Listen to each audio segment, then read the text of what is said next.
remember growing up, it used to be so nice here, so beautiful around here. But that will never be again. That will never happen again. Never. That's gone. Gone.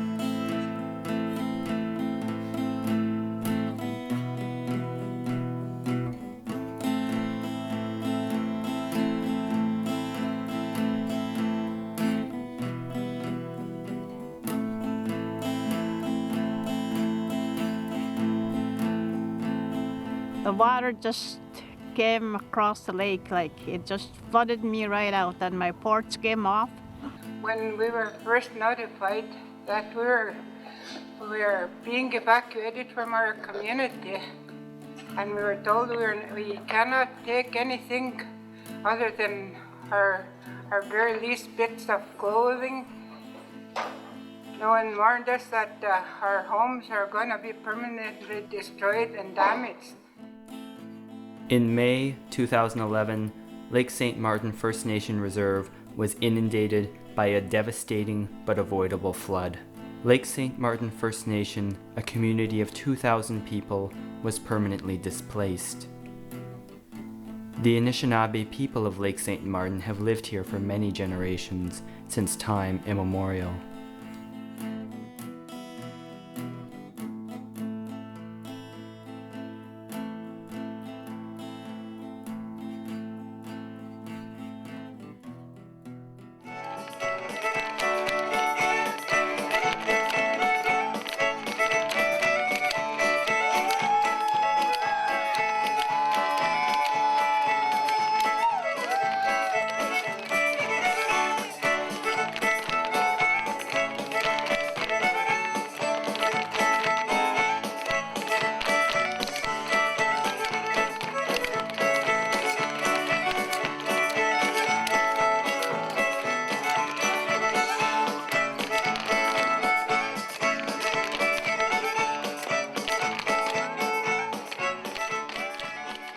The community was a thriving cultural hub, and people loved to dance, do beadwork, and other cultural crafts.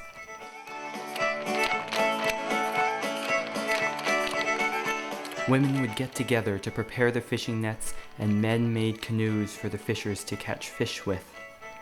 After settlements started in the mid-1850s, the fishing industry provided an income for the Anishinaabe as well as sustenance. Back in the 50s, 40s, when they used to go hunting, and they just had to go within the community to go get their moose deer. That's how abundant it was, and now we can't even find anything nearby.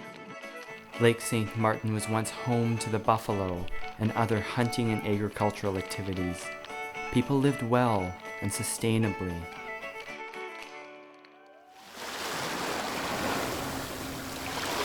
In 1961, the first water control structure was constructed at the mouth of the Fairford River to protect Lake Manitoba cottagers and farmers from flooding. This impacted downstream communities, including Lake St. Martin First Nation, without warning or consultation. Slowly, the water levels rose, and more water was sent into Lake St. Martin, creating annual flooding in the spring. In 1970, the second water control structure, the Portage Diversion, was constructed to keep the city of Winnipeg safe and dry. This elevated the water levels even more. I worked in that diversion they made in Portage La Prairie back in 1969, but I didn't know that it was going to affect me later on in life. So, what are you supposed to live on now? We can't live here. We can't come back here. The land is no good anymore. Everything was okay. And then when we had flood, everything The last nail in the coffin for Lake St. Martin First Nation was the 2011 water channel from Lake St. Martin to Big Buffalo Lake. The channel is going to destroy our fishing industry, our hayland, our culture is going to be destroyed. It's been destroyed already. It's a total write-off. But the province and the feds are not sitting at the same table as the First Nation. The fishing economy is destroyed because they built a channel.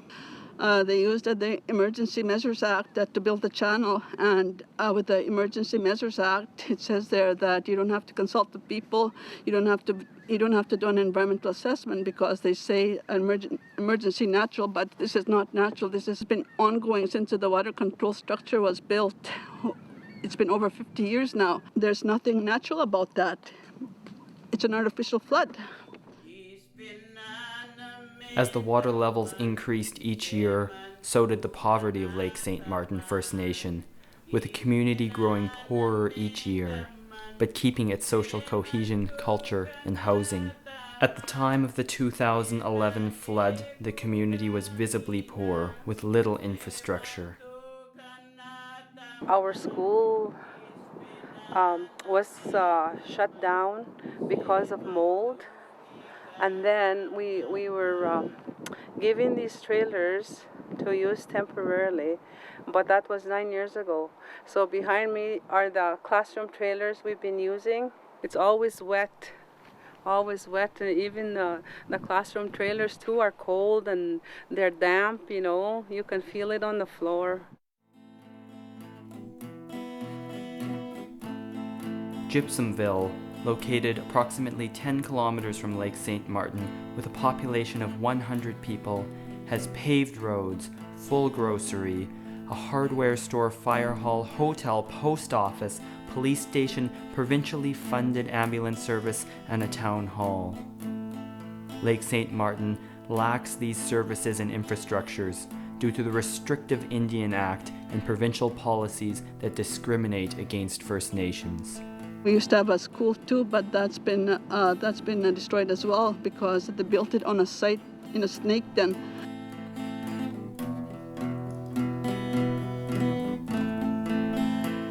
In 2011, Lake St. Martin, the water peaked at 806 feet, almost 3 feet higher than the historic peak of 1955.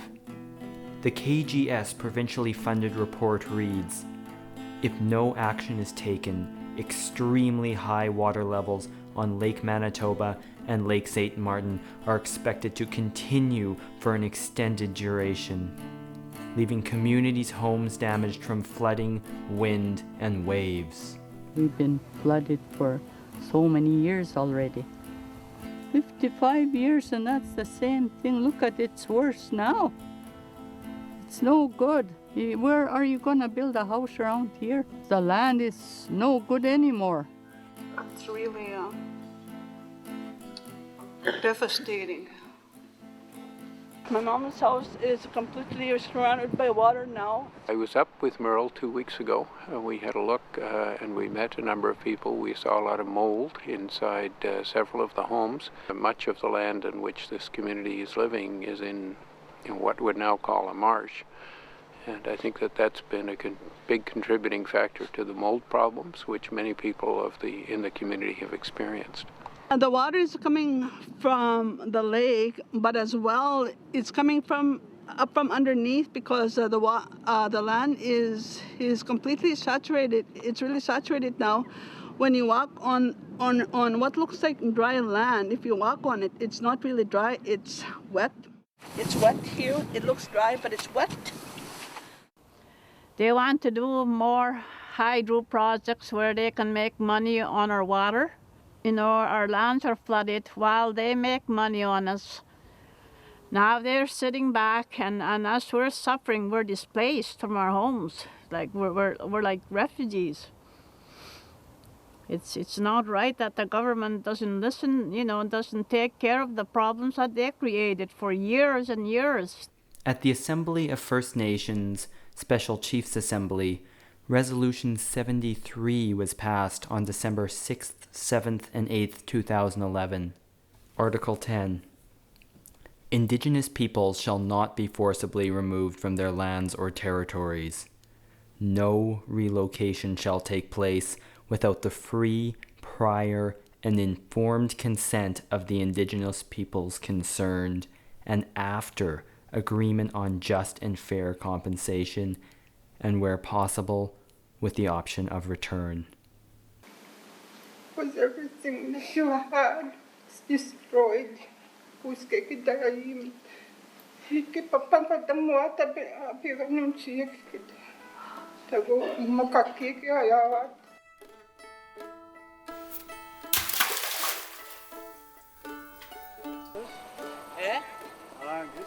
Apa neo seki.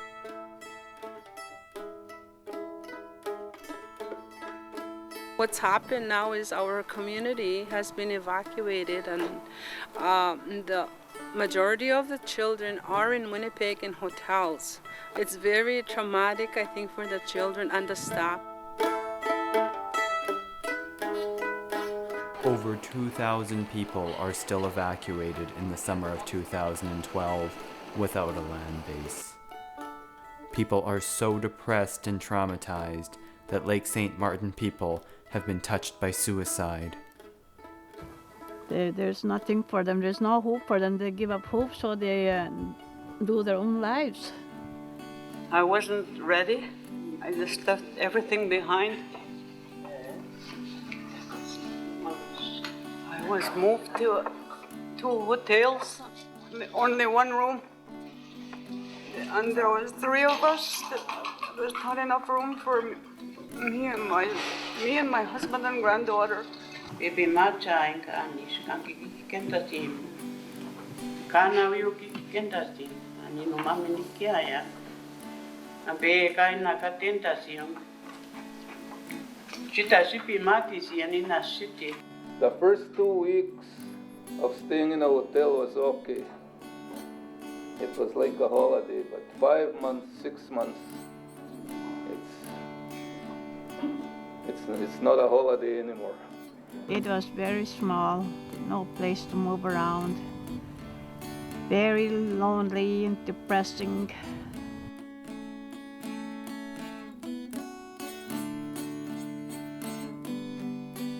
Last summer was the last time I came here. I came here, I think, in July or August at the height of the flood. We came back for the pictures today, the personal memories that we have growing up.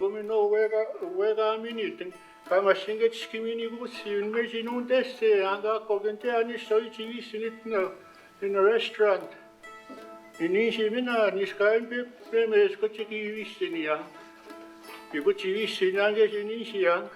Kanji minoya si apichingia uskengia ni bona itun maher chipina pe wanu chitu taman abuskete to have a sour memo chaka wanki kaskitun papiko yana ni disina flexible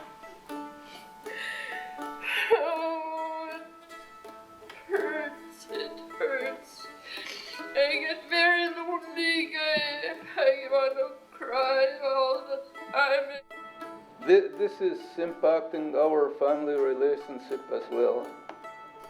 You know, our children, my wife, we argue more than we ever did. And I know a lot of people are going through the same thing. Our houses totally finished from the flood. We've lost our traditional way of life, but we've also lost our culture.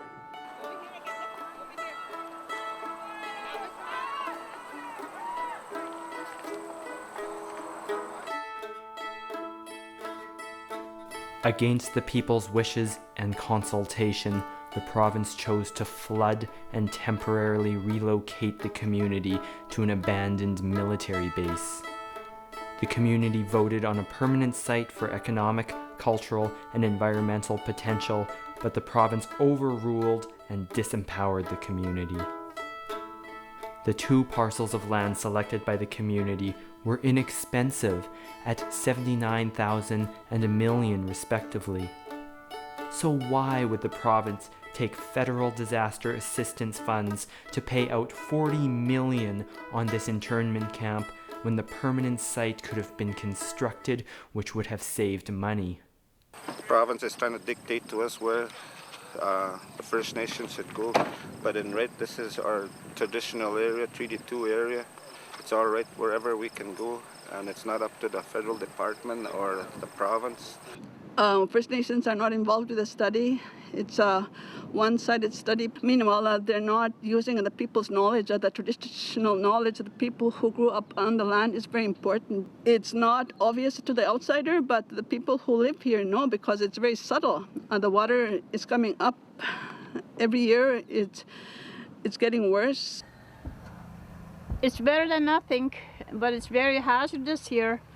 As you can see, there's lots of roots coming out, wires coming out from the ground, steel, scrap, all over, and nails are all over the ground. One kid broke her arm yesterday. It's very dangerous to live here. Kids have to watch out. I believe if we stand together in unity, we know we'll get stronger and stronger. Lake St. Martin First Nation is working on a plan for a sustainable model community that is walkable with renewable energy and cultural significance. It wants all the infrastructure and services that exist in its neighboring town. This is our proposal plan for our higher ground community, our reserve. We are already planning where the buildings are gonna be. One is for commercial site. We're talking about having a gas bar and a convenience store. There's a school here, band office, health center, fire station, heating plant, laundromat, rec hall. The school is there, the playground. We were hoping that this will be a reality for our people to live here.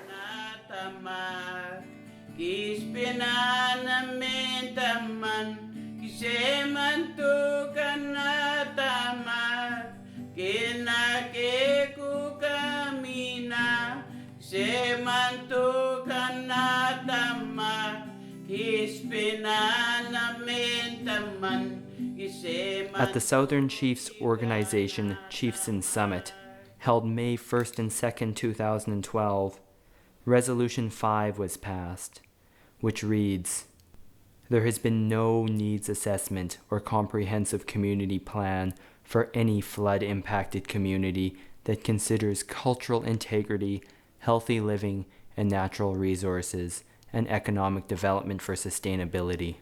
The flood of 2011 at Lake St. Martin First Nation was artificial, but with real dire consequences. The community was permanently displaced from their homes, losing their livelihoods, health, and socio-cultural integrity.